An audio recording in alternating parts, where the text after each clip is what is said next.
Pemirsa, terima kasih pian masih bersama kami. Berita selanjutnya Mahabarakan.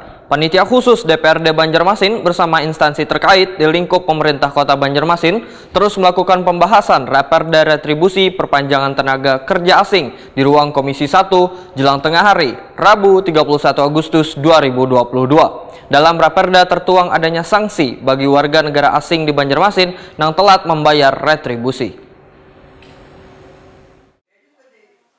Panitia khusus DPRD Banjarmasin bersama instansi terkait di lingkup pemerintah Kota Banjarmasin terus melakukan pembahasan terkait Raperda Retribusi Perpanjangan Tenaga Kerja Asing. Pembahasan dilakukan di ruang Komisi 1 jelang tengah hari Rabu 31 Agustus 2022. Menunjukkan tenaga kerja Indonesia sebagai tenaga kerja pendamping 3A dilaksanakan untuk ahli teknologi dan keahlian. Artinya yang mendampingi itu Ketua Pansus Raperda Retribusi Perpanjangan Tenaga Kerja Asing Gusti Yasni Iqbal Waitakuni Prima TV memadahkan dalam Raperda ini tertuang adanya sanksi bagi warga negara asing di Banjarmasin yang telat membayar retribusi. Sanksinya kadada menerapkan denda tapi mendeportasi langsung ke negara asalnya. Sedangkan pembayaran retribusinya akan terpantau langsung oleh kementerian. Politisi Partai Gerindra ini pun menegaskan, Raperda ini sudah siap untuk dipinalisasi karena hampir seberatan pasal sudah dilakukan pembahasan bersama instansi terkait. denda sanksi tidak ada karena bagi yang tidak bayar langsung dideportasi. Artinya nggak ada denda, tidak ada sanksi. Jadi mudah sedikit saja kan. Tinggal kita membicarakan bagaimana cara membayarnya, bagaimana pembinaannya, bagaimana setelah nyetornya selesai.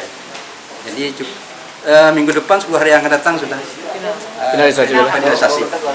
Jadi kalau misalnya bayar langsung deportasi karena ini sudah online, Pak. Online. Jadi izin di pusat tidak akan keluar kalau belum bayar di sini. Nah, jadi semua terkoordinasi dengan imigrasi juga. Jadi izinnya bayar, deportasi. Karena ada denda, ada sanksi apa-apa langsung. Oke. Iya, nyaman. Berapa Pak isi pasalnya Pak? Gimana? Seberatan perda itu berapa isinya Pak di dalam perda itu Pak? 22. Pasal Pak?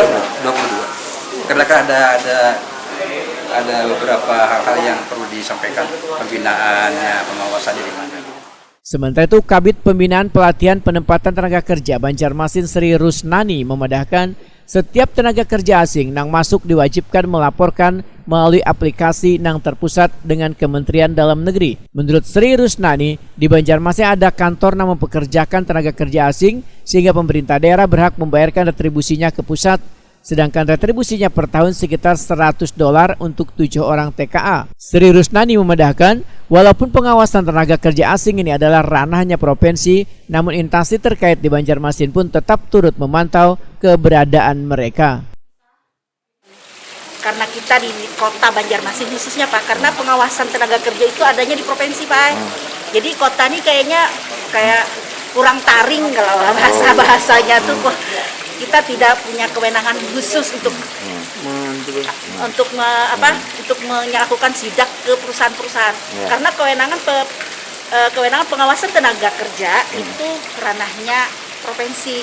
Jadi kita nih hanya menerima laporan walaupun memang kami berusaha semaksimal mungkin tentunya untuk perusahaan itu mau melaporkan.